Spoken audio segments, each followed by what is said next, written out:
کتێبخانەی ڕادیۆیی لە هەوڵی ناساندنی شاکارە نووسراوەکاندا ئیزگەی دەنگی گەلی کوردستان کتێبی کلیۆپاترا بە زنجیرە پێشکەشەکات.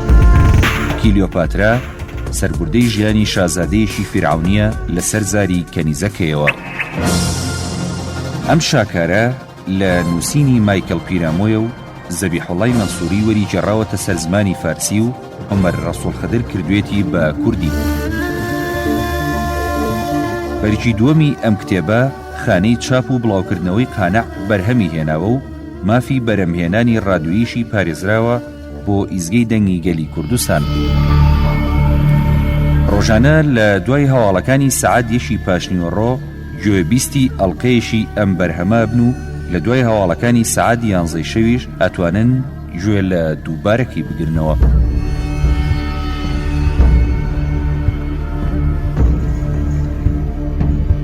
ئەڵقەی 18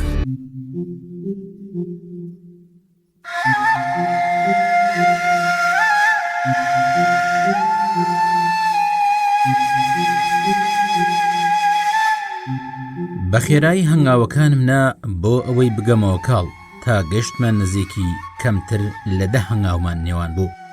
ئەو لە پێشەوە و من بە دوایەوە لە شەقامی بەعل تێپەڕین و گەیشتی ناگەڕەکێکی هەژار نشین. من زۆر بەوردی سەرنجم ئەدا بۆ ئەوەی کاڵم لێون نەبێ، بەڵام ئەمبینی هەندێ لەو خەڵکانەی تێ ئەپەڕین لە بەرامبەر کاڵدا سەریان کەمێدا ئەنەوان. لەو ڕێزگرتنی خەڵک بۆ کاڵ سرم نەسوورما بوو، چونکە قەد و باڵای پرشکۆی ترسی ئەخستە دڵی خەڵکانی هەژارەوە، بۆیە ڕێز لە ئەوە گرن. تاو کاتەی تێبینیم کرد هەندێ لەو کەسانەی لە بەرامبەر کاڵدا سەردا ئەنەوێنن شتێکی ژەڵێن. منیش لەو بەینەی نێوان خۆم و کاڵم کەم کردەوە و زیاتر لەو نزیک بوومەوە تا بزانم کاتێ بەتە کاڵدا تێپەڕن چی ئەڵێن. دواتر گوێم لە یەکێک لەو کەسانە بوو کە بە تەنیشت کاڵدا تێپەڕی وتی سەلام ئەی پاشای میسر. یەکێکی تر بەتەکیا تێپەڕی وتی سڵاو لە تۆ ئەی بەتلیمۆسی گەورە. ئیتر ئەوەی بەتە کاڵدا تێئەپەڕین ئەیانوت سڵاو پاشای میسر یان پاشای سەرزەمینی نیل و بەتلیمۆسی مەزن. کاڵ بەردەوام بوو لە ڕۆیشتن تا گەیشتە شوێنێکی چۆڵ و منیش هەر بەدوایەوە بووم بۆ ئەوەی بزانم بۆ کوێ ئەچێ. تا کاڵ گەیشتە بەردەم دەرگای ماڵێک و لە دەرگایدا و ژنێکی گەنج دەرگاکەی کردەوە و ئەو چووە ژوورێ و دەرگاکەیان داخستەوە. تێبینیەوەم کرد کە ئەو خانوە هی کاڵ نییە، بەڵکو ئەو خانوە سپێد و قاتە هی ئەو خانوەی کە کاڵی بۆ چوو دوور نەبوو ماڵی مەعشوقەکەی بێ. منیش حەزم ئەکرد بزانم مەعشوقەکەی ئەو چێیە. ئەمیست هەمان ڕۆژ بگەڕێمەوە بۆ میسر و بە خاتونەکەی خۆم بڵێم ئەوەی پڕوپاگەندەی پاشایەتی میسرەکە کاڵە، بەڵام دواتر بیرم کردەوە باشتر وایە. ئەڵقەی 19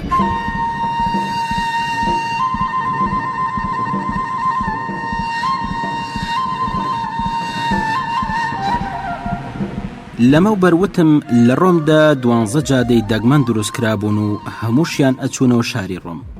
خەڵک سەرسام بوون لە عیشونەیشی بەردەوامی ئەنتوان. لایەن سیر بوو بۆ ئەو پیاوە لە ڕابواردن و خۆش گوزەرانی وەڕەز نابێ. لە خۆیانە پرسی ئایا ئەو پارەی لەکوێ بێت؟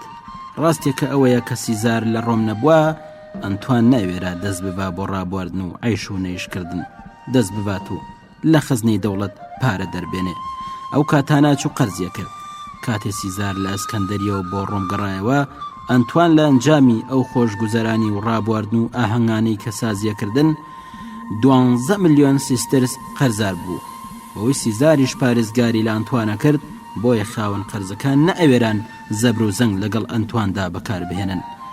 کاتێ سیزار زانی ئەنتوان 12 ملیۆن سیسترس قەرزارە. ئەڵقەی 22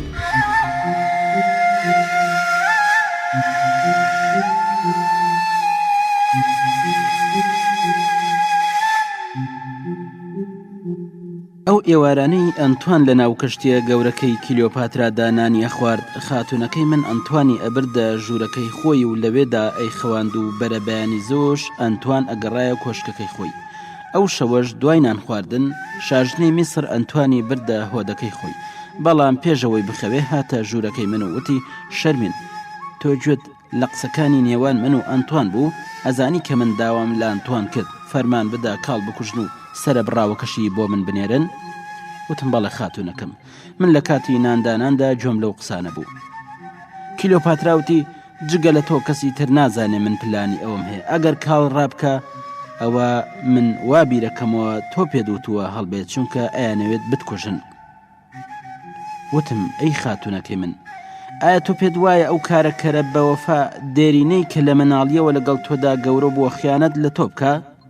کلیۆپاتراوتی نەخێر، ئەمەکی تۆ لە بەرامبەر مندا زۆرە، من هەرگیز بە بەوەفایی تۆ لە بەرامبەر خۆمدا دوو دڵ نەبووم و نابم، بەڵام مەسلەی کاڵ لایەنێکی گرنگ و تایبەتی لە خۆگرتووە.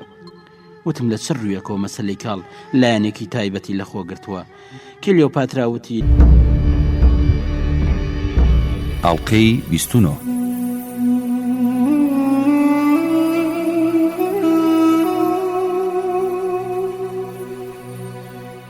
دوای 10 ڕۆژمانەوەمان لە وەرشەلیمدا بە دیارکەوت پاشای جولەکەکان هەرود شەیدای خاتوونەکەی من نەبوو و جوانی و گەنجی هاوسەرەکەی بۆ تا ڕێگر لە بەردەم ئەوەی عاشقی کلیۆپاترا بێ.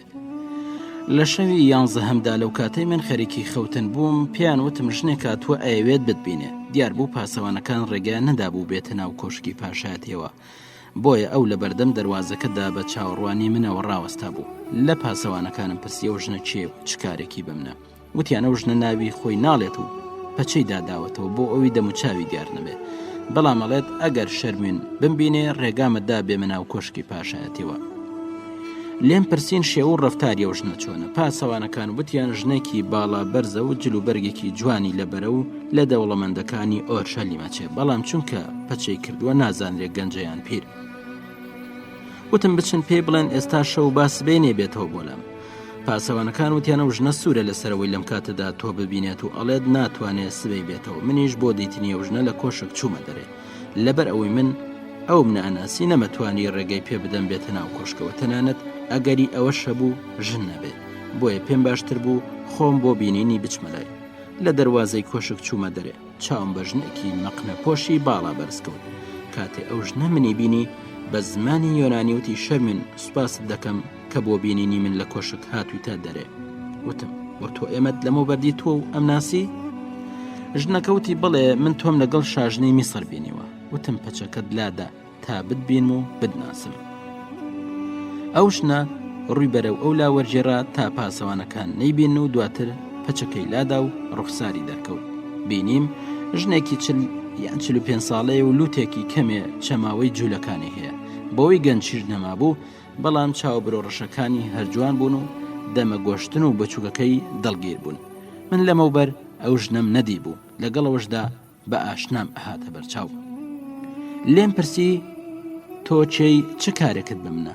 ژنەکە وتی من خۆم بە تۆ ئەناسێنم، بەمەرجێ ناونیشانی من جگە لە شاژنی میسر بە کەسی تر نەڵێ. خۆشەویستان، بۆ بەدەستهێنانی سەرجەمی بەشەپەخشنەکراوەکانی شاکاری کلیۆپاترا سەردانی کەناڵی کتێبخانەی دەنگی خەزان بکەن لە تێلیگرام. لینکی کەناڵ لە دیسکریپشن و یەکەم کۆمنت دانراوە.